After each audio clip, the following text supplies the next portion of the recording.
Selamat sore pemirsa, Berita Nusantara kembali menyapa Anda pada hari ini. Sejumlah berita aktual akan kami sajikan untuk Anda. Bersama saya, Haifatunisa, inilah Berita Nusantara selengkapnya.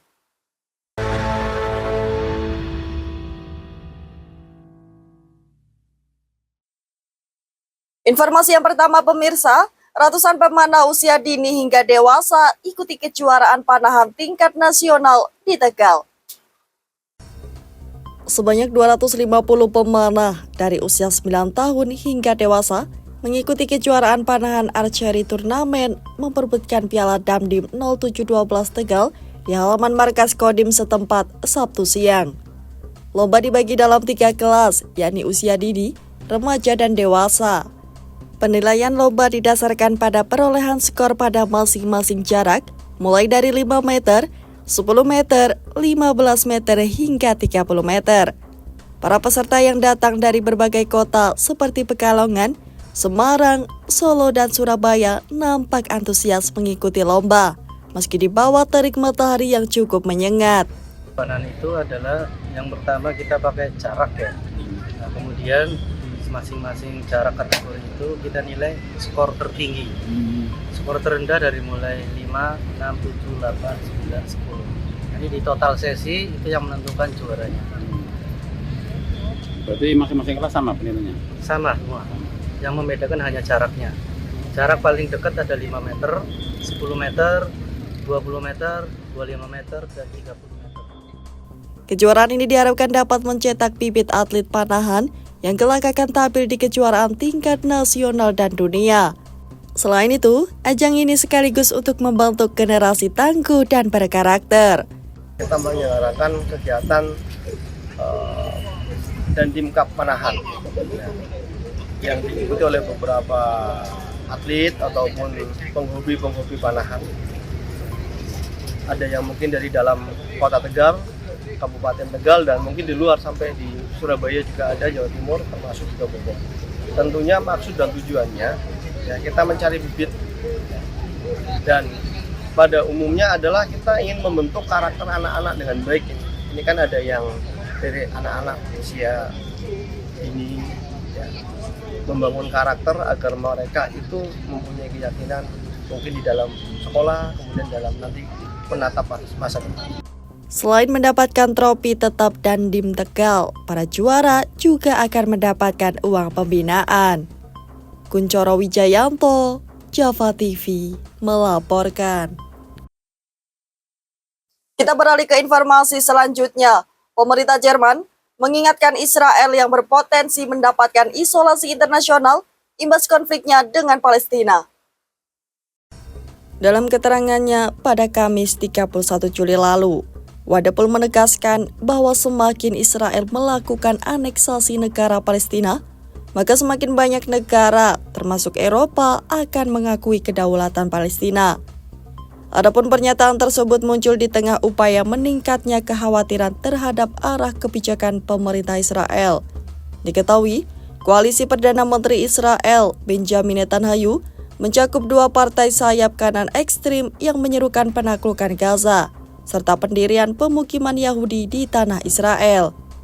Selain memberikan peringatan dan keterangan, Wadapul juga menyerukan gencatan senjata penuh.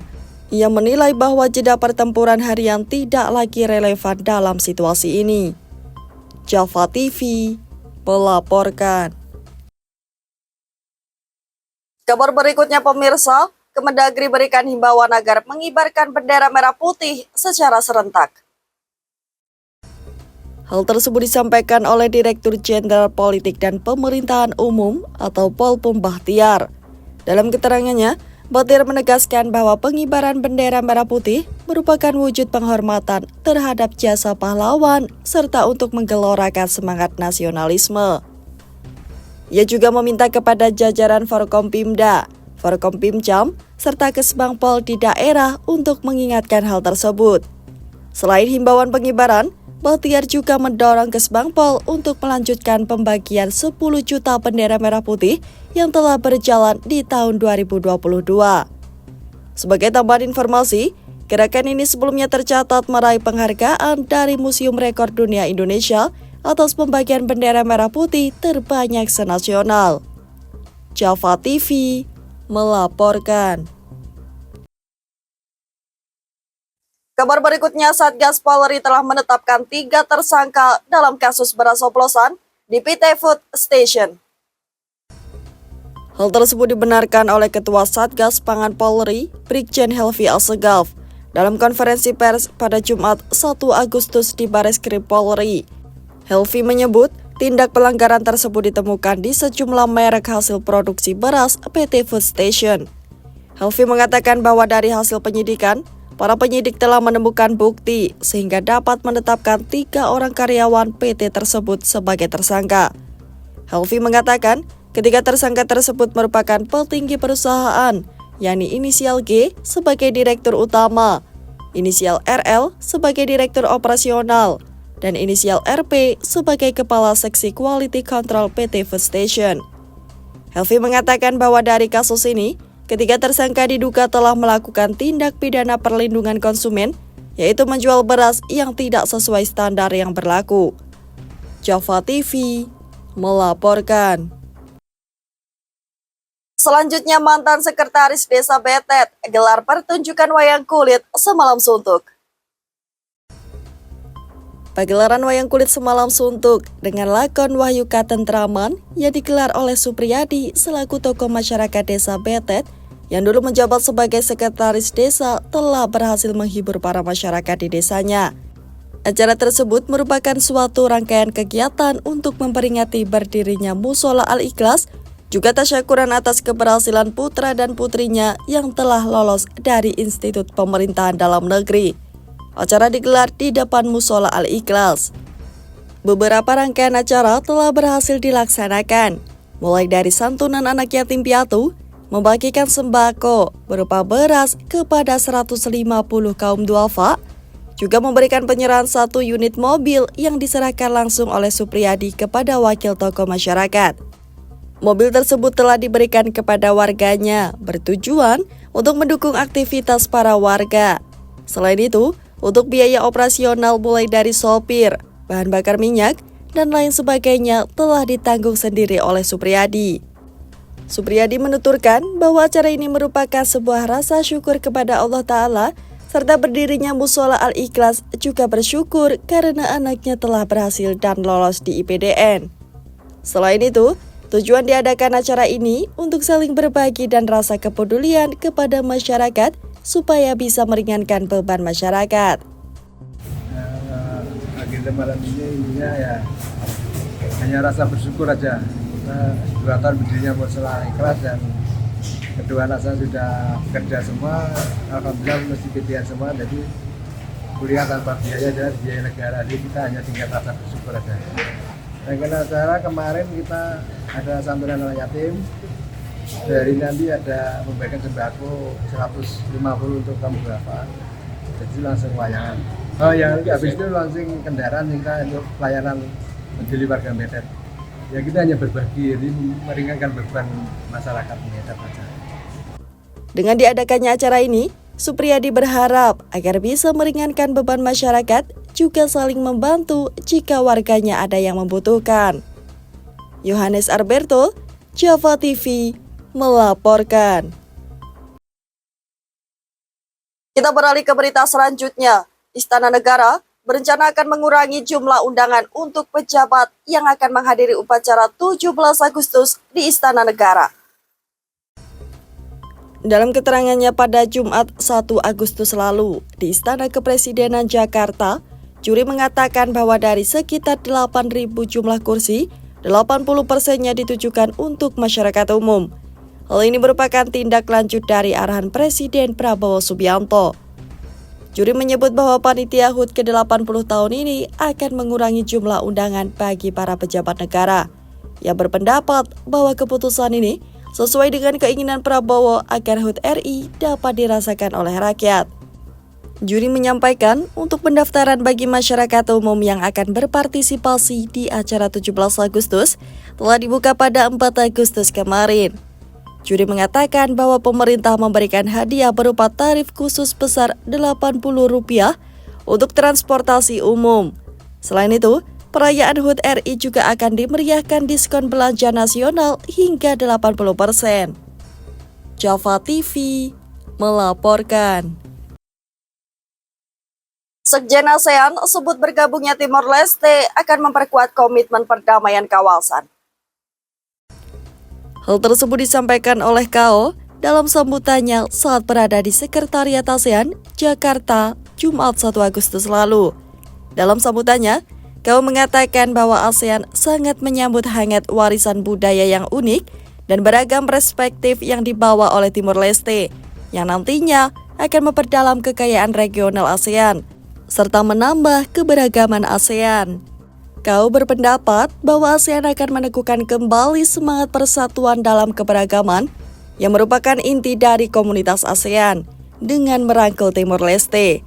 Tidak hanya itu, ASEAN juga disebut akan memperkuat ikatan persahabatan, saling pengertian, serta solidaritas di semua anggota. Sekjen ASEAN menilai bahwa bagi Timor Leste, keanggotaan ASEAN lebih dari sebatas integrasi simbolis, namun juga sebagai jangkar geopolitik yang vital dalam lanskap regional yang semakin kompleks. Sebelumnya, Timor Leste secara resmi akan diterima sebagai anggota ASEAN pada akhir tahun ini. Timor Leste sebelumnya mengajukan keanggotaan ASEAN sejak 2011, serta sudah menjalani seluruh mekanisme yang diberikan oleh ASEAN. Java TV melaporkan. Kita beralih ke informasi berikutnya, pemirsa. Wakil Menteri Perumahan dan Kawasan Permukiman sebut peran penting industri Krakatau Steel dalam mewujudkan swasembada papan nasional. Hal tersebut dibenarkan oleh Fahri dalam pernyataannya saat berada di Jakarta, Jumat 31 Juli lalu. Yang menegaskan bahwa jantung dari kehidupan industri bangsa sangat bergantung pada industri dasar seperti Krakatau Steel. Fahri menyebut bahwa Krakatau Steel memiliki peluang besar dalam menjadi garda terdepan transformasi perumahan nasional. Ia lalu menambahkan, apabila Krakatau Steel fokus pada program 3 juta rumah per tahun, maka Krakatau Steel nantinya akan tumbuh menjadi badan usaha milik negara yang paling kuat. Fahri mengatakan bahwa pemerintah saat ini tengah menyusun 3 skema besar untuk memenuhi kebutuhan rumah rakyat.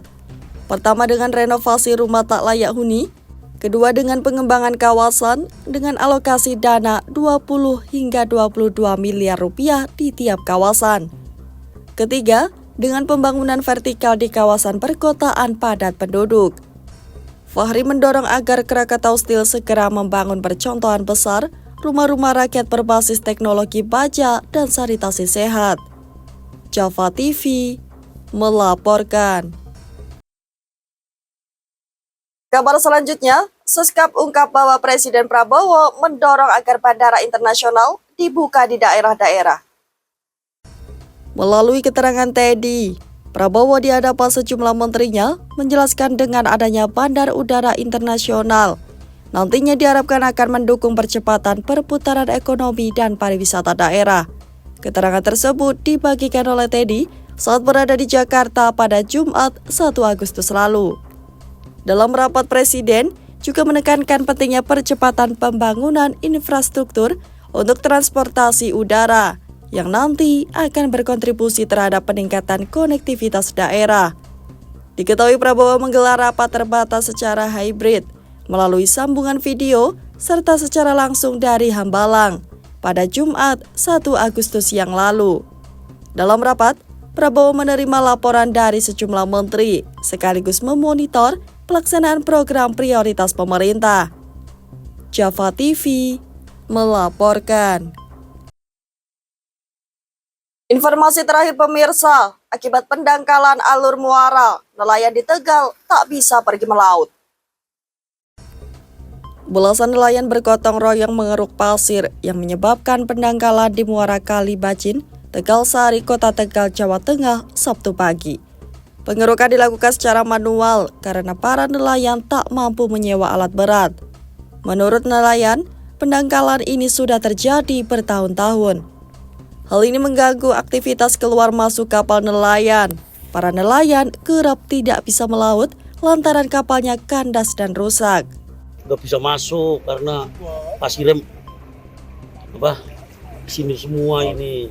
Bapak berarti kalau pas tanggal seperti ini nggak bisa melaut ya? Nggak bisa melaut. Terus gimana Pak untuk Ya, kebutuhan? harusnya diakal-akal supaya dia bisa melaut. Kadang sampai berapa hari Pak nggak melaut Pak? Ya kadang-kadang sampai 3 hari, 4 hari nggak melaut. Nunggu air pasang. Baru bisa melaut ya? Iya, kalau nggak ada pasangnya nganggur. Ini jalur satu-satunya. Iya, jadi satu-satunya. Para nelayan sebenarnya telah beberapa kali melayangkan surat permintaan pengerukan alur Muara Kali Bacin ke pemerintah daerah hingga pusat, namun tidak pernah ditanggapi. Kerja bakti pengerukan secara manual untuk membuka alur Muara Kali Bacin yang dangkal akibat sedimentasi, karena selama ini kita sudah berupaya untuk menyuarakan permasalahan ini ke tingkat pemerintah kota, ke tingkat provinsi dan ke tingkat pusat, namun sampai sejauh ini belum ada penanganan yang serius. Akhirnya kami dari nelayan Kali Bacin berinisiasi agar bagaimana caranya dapur nelayan kita bisa tetap kemebul. Jadi kita laksanakan kegiatan gotong royong untuk pemenuhan kebutuhan ekonomi keluarganya, karena satu-satunya alur yang mereka saat ini bermasalah adalah alur di Muara Kali Bacin ini yang hari ini kita laksanakan kegiatan kerja bakti dengan pengerukan secara manual. Sementara ini, para nelayan hanya mengandalkan kondisi air pasang setiap hendak berangkat melaut. Para nelayan berharap adanya perhatian dari pemerintah. Kuncoro Wijayanto, Java TV, melaporkan. Baik pemirsa, informasi tadi sekaligus menjadi penutup perjumpaan kita hari ini. Saya Haifatunisa dan segenap tim redaksi yang bertugas pamit undur diri. Selamat sore, salam berita Nusantara.